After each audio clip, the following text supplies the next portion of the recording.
Can we have some levity in here? God. Ugh. I feel all chilly. I feel all weird right now. Is something going on? Where's my wallet? And who are you? How are you doing? Ah, I see. It's you from episode 1. I remember. I couldn't recognize. It's so dark in here. Anyway, how I'm doing all right. I just want to know how you're doing. Now that we're into this together, let's take a look at some of the things that we're going to do in the next 50 minutes. Oh my.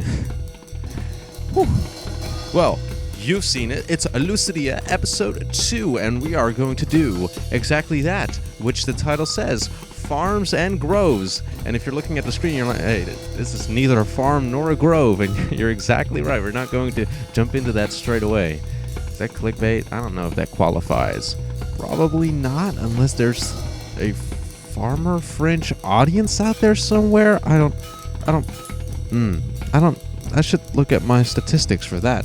Anyway, what am I even talking about? The top left part of your screen, there you shall see the total amount of trees. And 138,535 trees. That's a lot of trees. And that's what we're planning today. Leave a like and I'll plant a tree.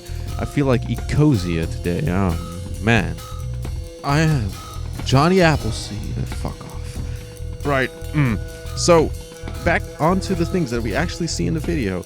Here we are looking at a very interesting little island that we got, and it's sort of reminiscent of that thing of the monastery building that I put in Avicenna Avenues, which was kind of an afterthought. It was the big Russian cathedral on its own little island with castle walls all around it. Reminiscent, as I said then, of course, of Mont Saint-Michel in Normandy.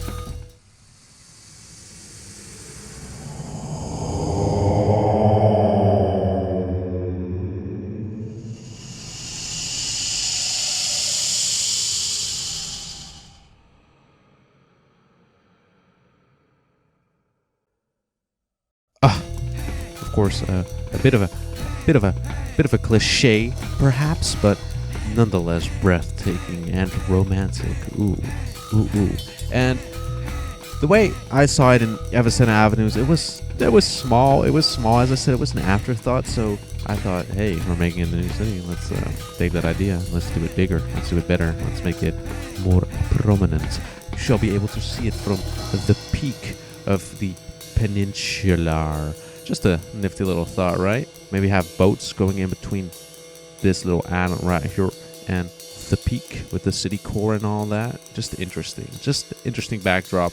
And it's also a cool little location, and it's something to fill up the corner of the map again, which I talked about in the last episode. Just do something interesting with those corners. Same thing goes for the little islands. If you remember back in Septerpan City, there were islands around the actual city area where I would build on, but I didn't really do much with them. There was like this weird island with the seahorse shape, which I still love. That was just a very lucky accident. But they were very plain. Like I put roads there just so I would have lights in the distance, but I didn't really do much. I want to make something a little richer, a little bit more defined and refined. So here we are doing some of those details because we're going to look at the backdrop a lot during the series. Then let's spend some time on good-looking forested areas. Right? How about a little song just to break away from me? I have to collect my thoughts. Luno, Let Me Down. Here we go.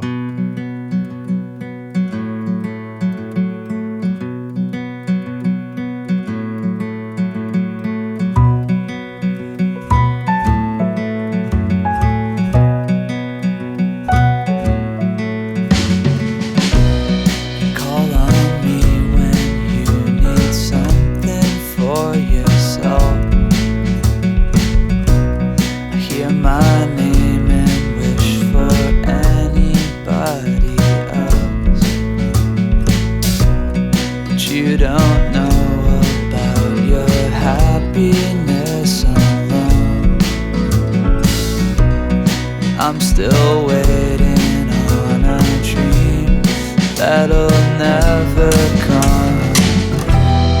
I hope you let me down.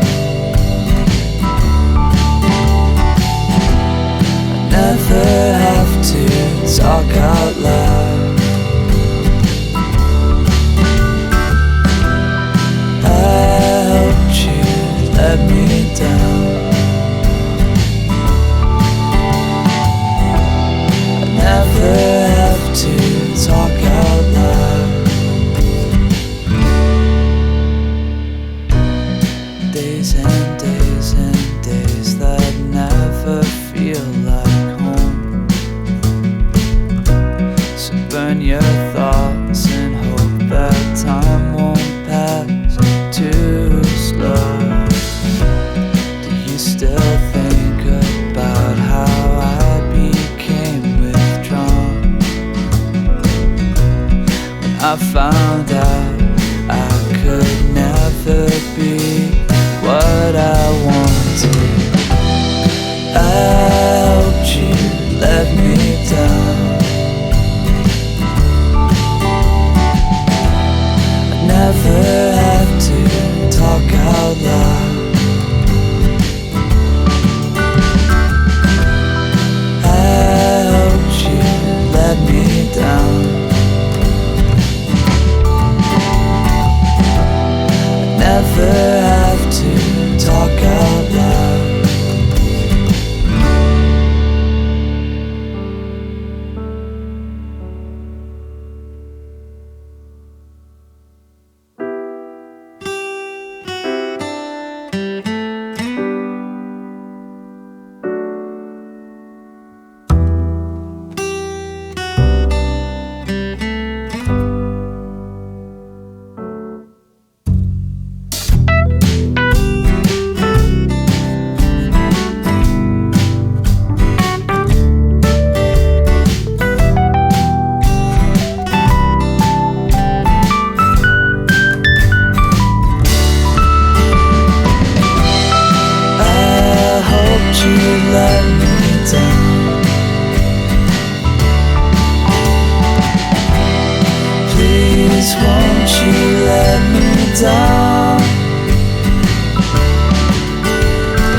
Farms, and how do we know that they're farms? Or, as they say,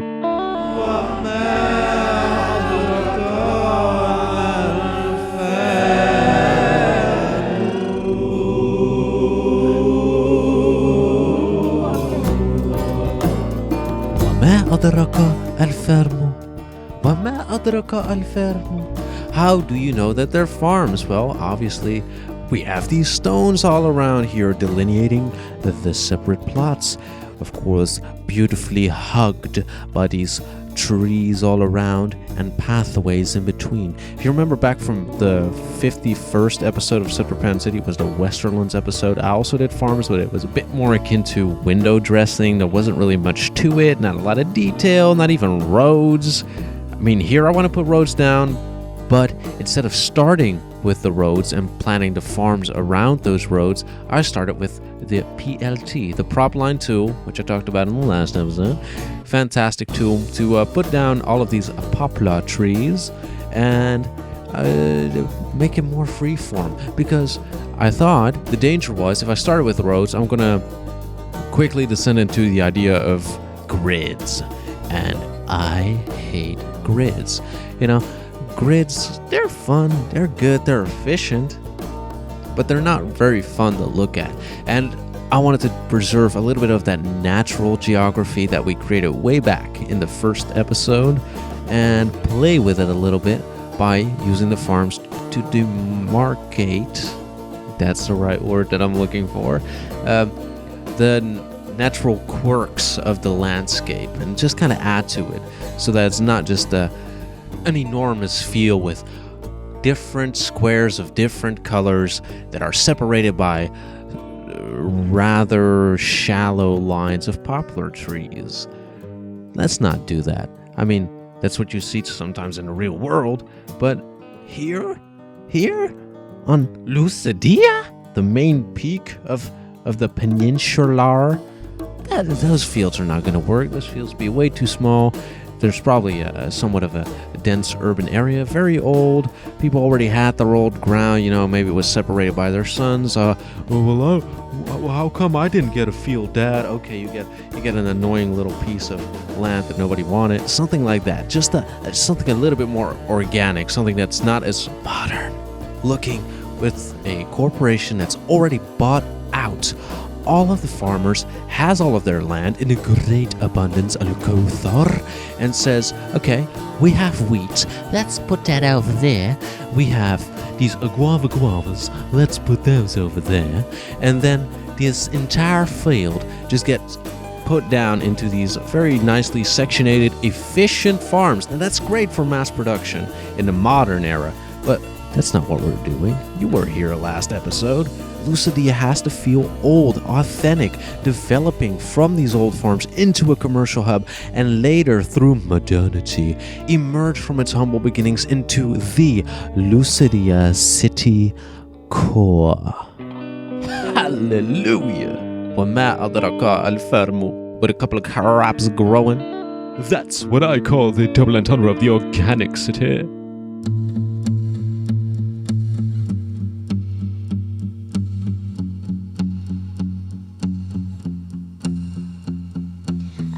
See the look upon your face, all the questions you're asking. I can see the look upon your face, all this time is moving past me. Clouds roll in, circle the sky, and turns the sea to gray. Clouds roll in, circle the sky, the rain comes out to play.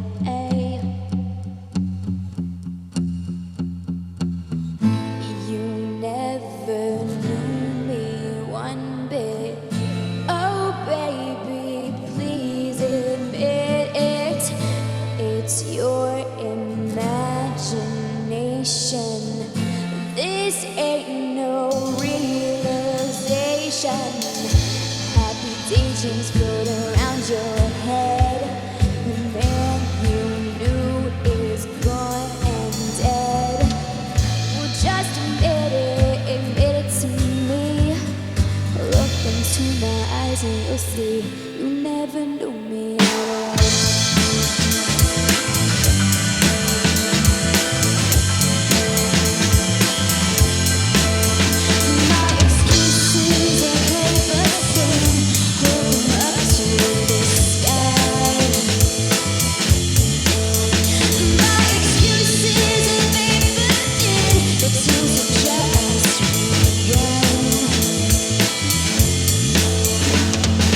This isn't who you are.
it's something else. Isn't it great? I love it. It's also the prop line tool. Don't get me wrong. We're using that aplenty here, but here is where Move It really excels in every single way. Putting down the trees. In the past, you'd have a brush, like you'd see there in the bottom left corner. You could maybe put in some different kinds of brushes that are not set, part of the base vanilla game. But that's it. You just have that. You have the brush, you grab a kind of tree, and you drag it across the screen, all over the map, wherever you want it. And sometimes the trees appear, and sometimes they don't, depending on the strength of your brush. Man, it looked terrible. There was no diversity. You didn't really get the feel of any density of trees actually being there. It just felt like I don't know what it felt like. It looked really artificial.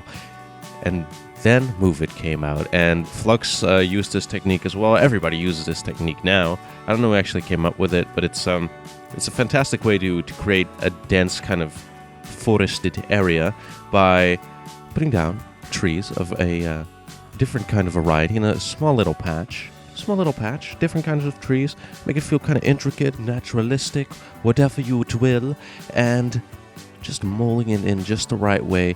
And then all you have to do is select that little patch with Move It, drag the cursor across it, it selects all those trees, and all you have to do is Control-C and Control-P everywhere you want, anywhere you want, and you can just copy that little patch everywhere, and it just looks great because you get that same density, that same diversity.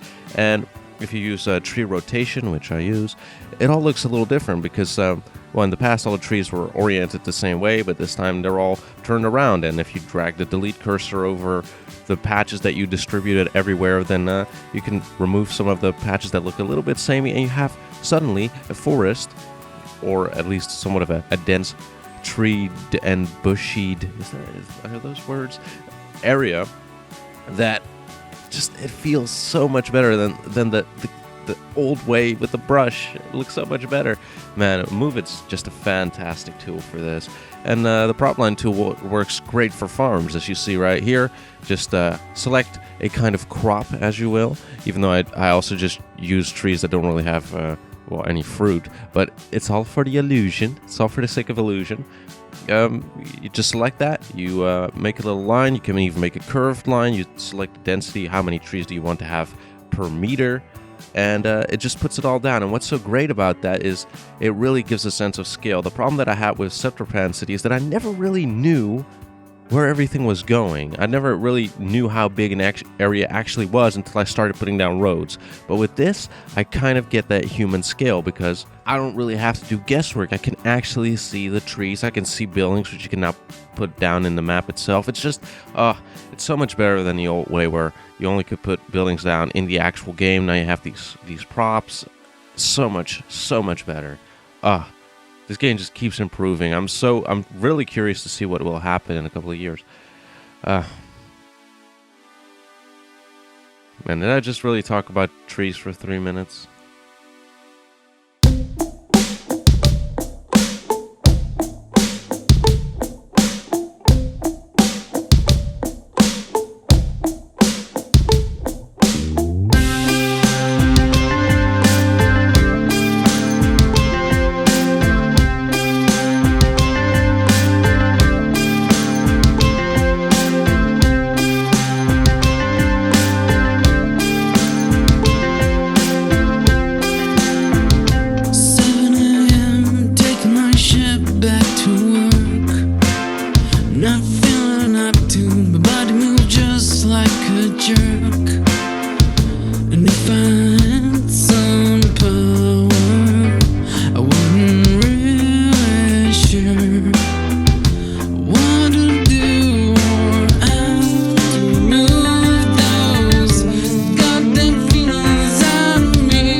But once you come closer, I won't take a break. And if I'll take my break, she's gonna say it's my mistake. To remove those goddamn feelings out of me. To remove those goddamn feelings out of me. With surgery opens, you know. Some people don't appreciate anything good in their life. But I have a big house and a beautiful woman. But in the night, when they get inside their bed, they always dream about. They always dream about. They always dream about true love, about true life.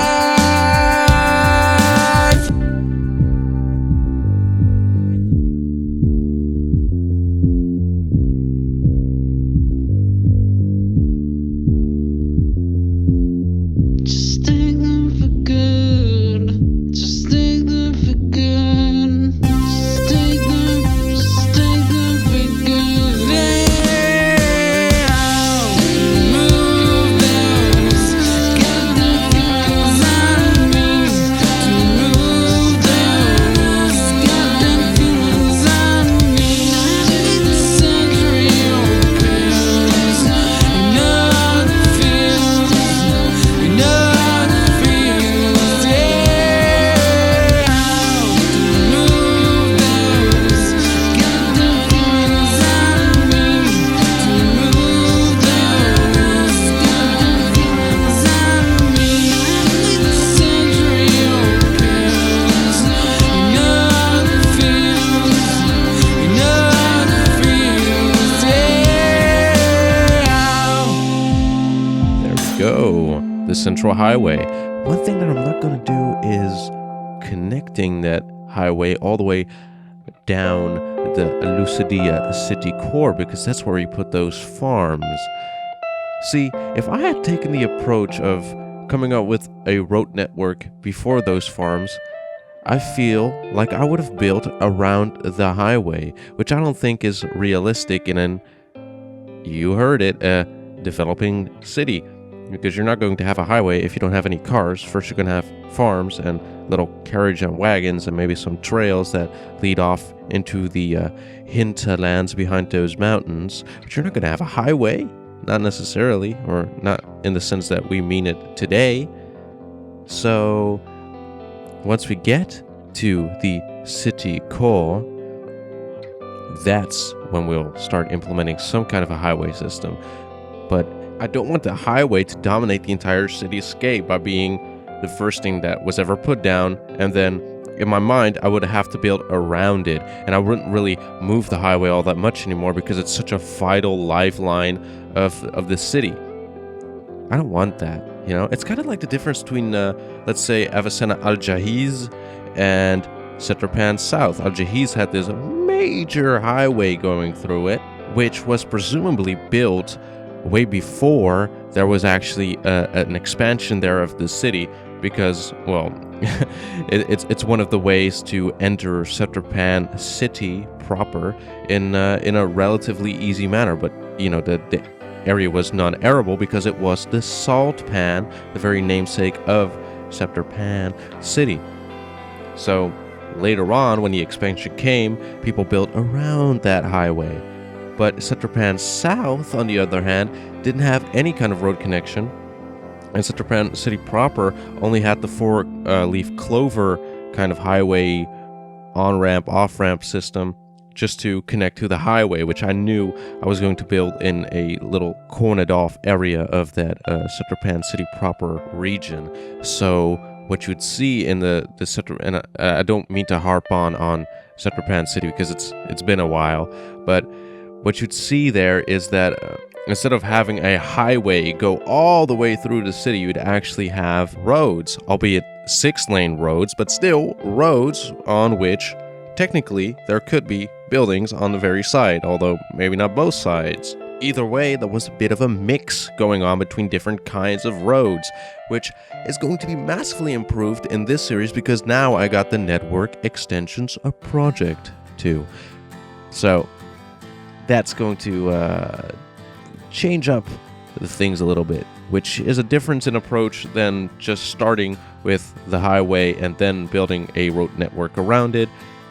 That doesn't feel natural because a highway comes way later when there's traffic of cars and it's more readily available and people would actually travel in between cities more, and there would be congestion in the residential, commercial, industrial areas. So it actually would make sense to have highways, but those would have to be built in such a way to accommodate the area whilst also destroying some of the initial area just so that the surrounding areas would thrive.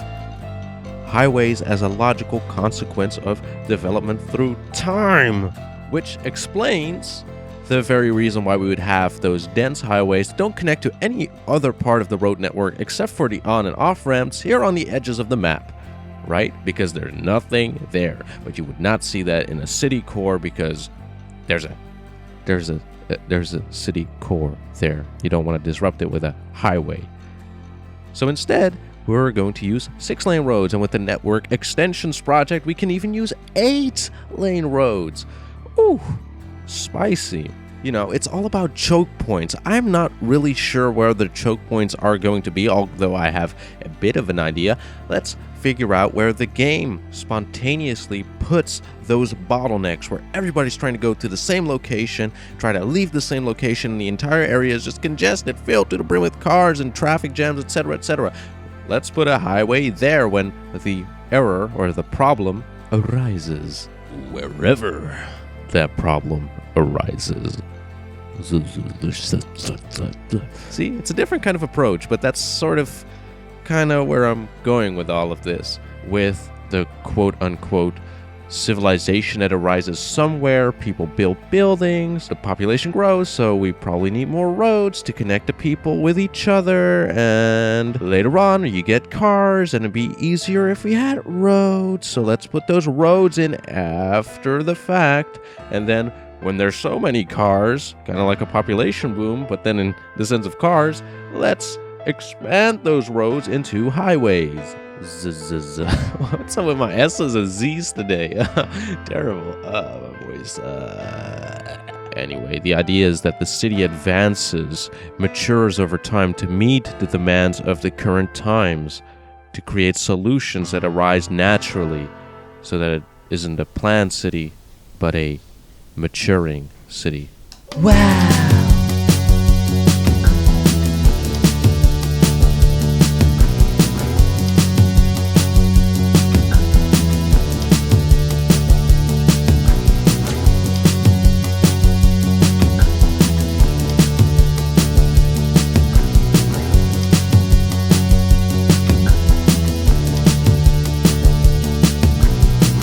Caught in a fractured light, torn on a table side.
first T-bone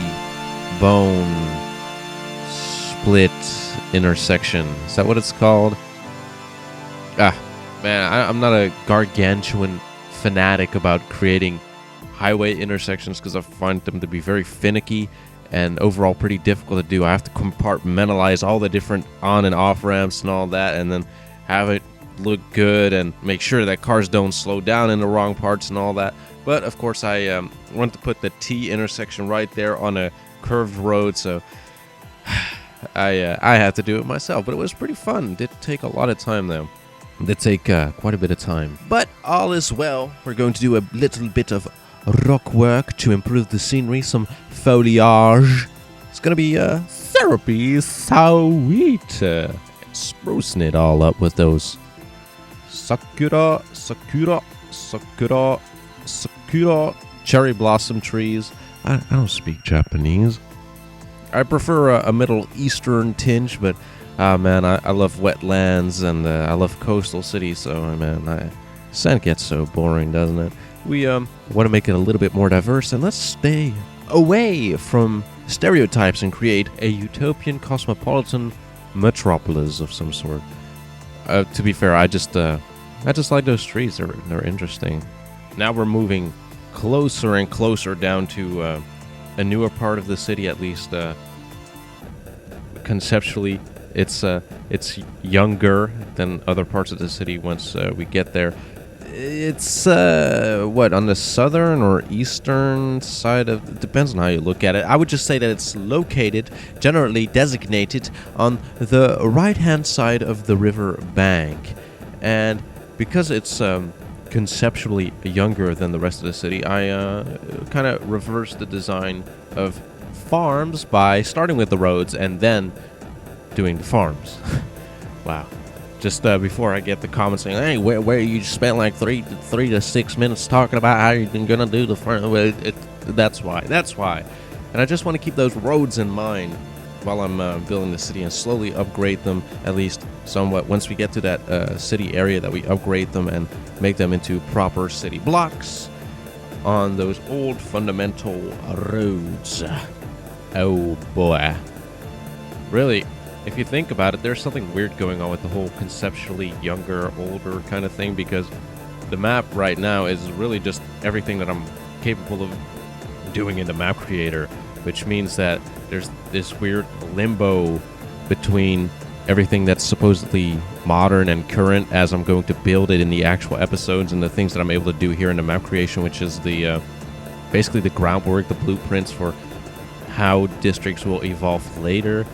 And that creates the conundrum that as we go through the episodes, districts get built somewhat out of sync in the logical development of the city, because I have to do it per district just to make it, a workable project. Man, that's thinking about that just it hurts.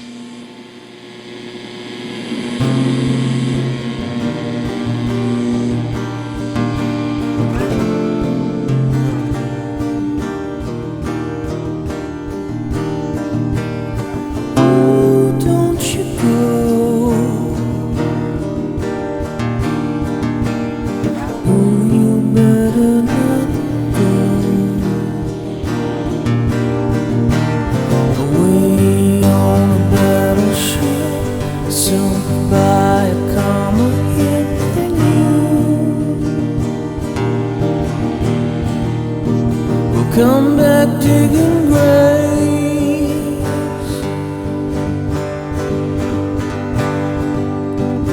Oh, you better not go. Oh, don't you go.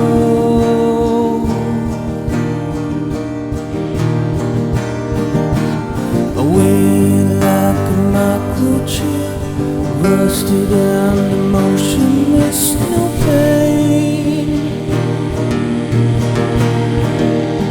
You'll never learn that way.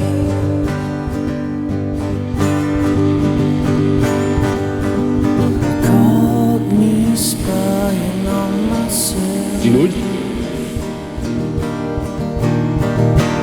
Sailing on a rocket ship, systems with no radar.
dramatic. Wow. Okay. Good. So where were we? Ah, yes. Putting rocks on rocks. Okay, and adding more flora to the different areas. Here up in the mountains, of course, you wouldn't expect as much trees, so it's going to be a little bit more sparse. Trying to put those trees down on them green parts in particular.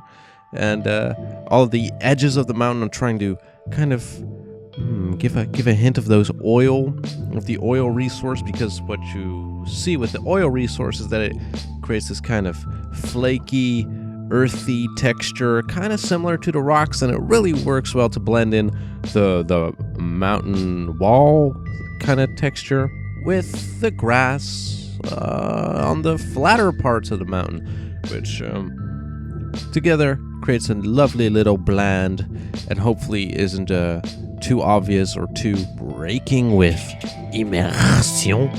Coming up here, we have a raised part of the highway, and you might be wondering, what's that all about? Well, I wanted to raise the highway there because I wanted to create an overpass for animals to walk underneath. As I said before, the area doesn't really have anything to offer for humans, but that don't mean that there ain't no animals down there, yeah? And I'm sure that they don't like having their habitat disrupted with the arrival of this big concrète bridge avec beaucoup de bruit de la automobiles. So much noise, so much pollution, so much going on. Animals don't want that. They just want to sleep. They want to walk to their cousin who lives on the other side near that big rock. Let's give them the option to do that, because this city is all about sustainability. We care not only for ourselves, the Anthropocene, but we also care for all other animals.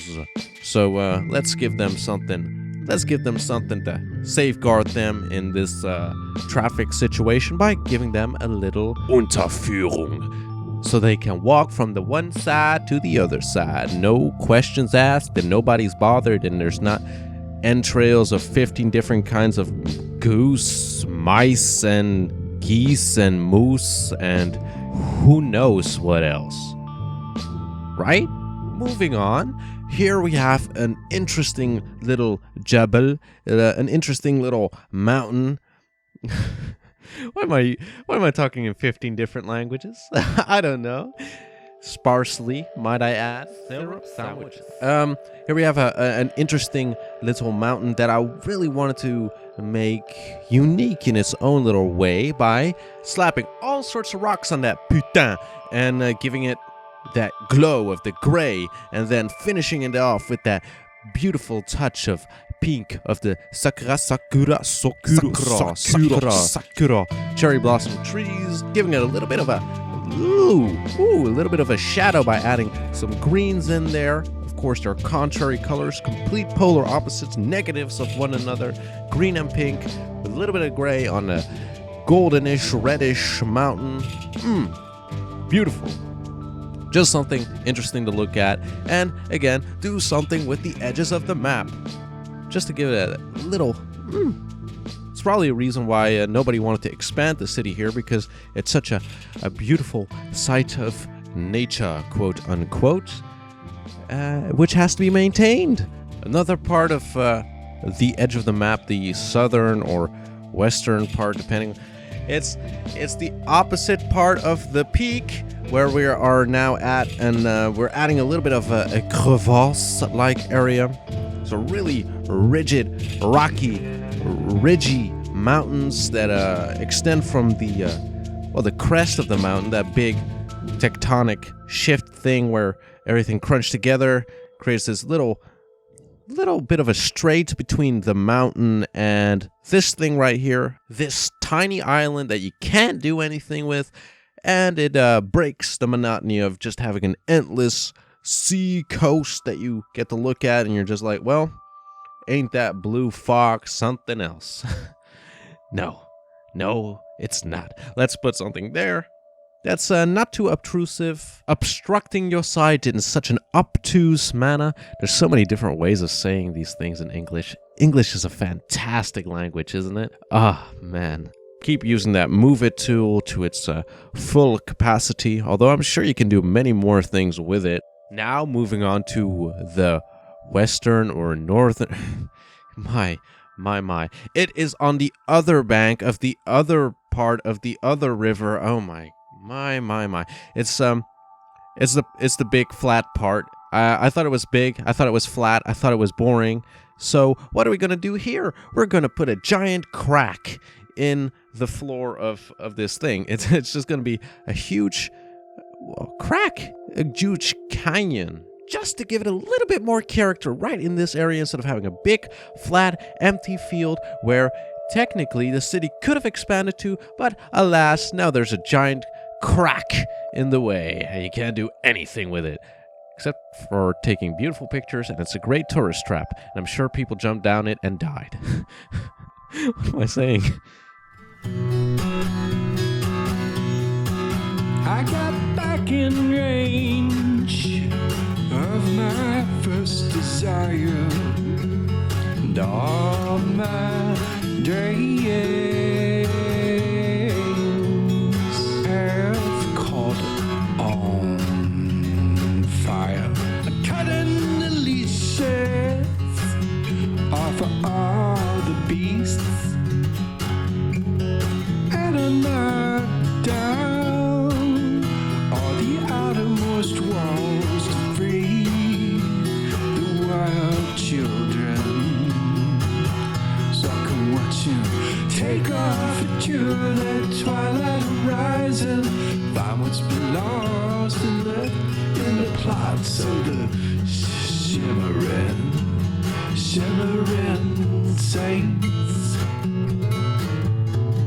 Take off into that twilight horizon, find what's been lost and left in the plots of the shimmering saints.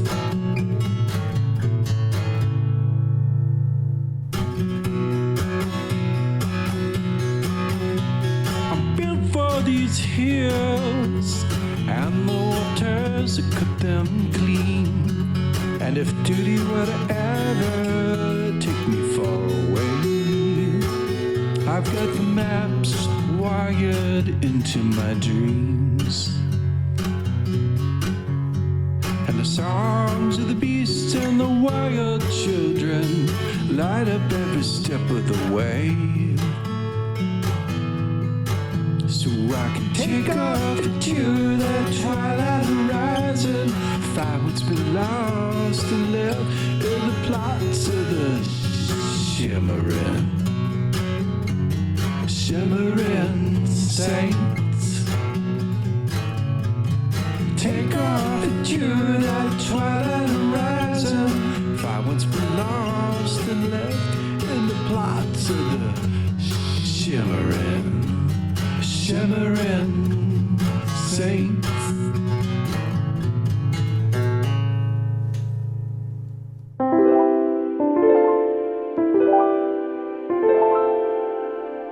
Woo, swanky. And look at that.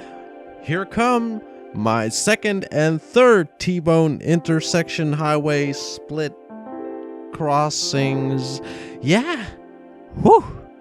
Oh, whoa. Yeah. Nice. Planning it all out with that weird pedestrian walkway thing. I feel it's easier to do than with the actual on-ramp, off-ramp road because it doesn't click to the grid. It's not easy to put the curves in there, so I'm just gonna upgrade those. Very lovely, very nice. And sad to say, but we're getting close to the actual end of the episode already. Oh my, can you believe that? I can barely believe it myself. You know what it's time for? It's time for a transitional shot, and I'm going to zip my lip. So I'll be back in a second. Here you go. Transition shot.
Wear your arms out.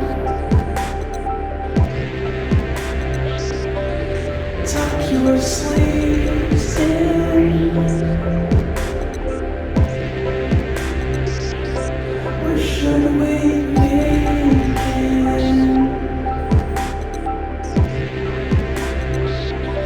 to put these leeches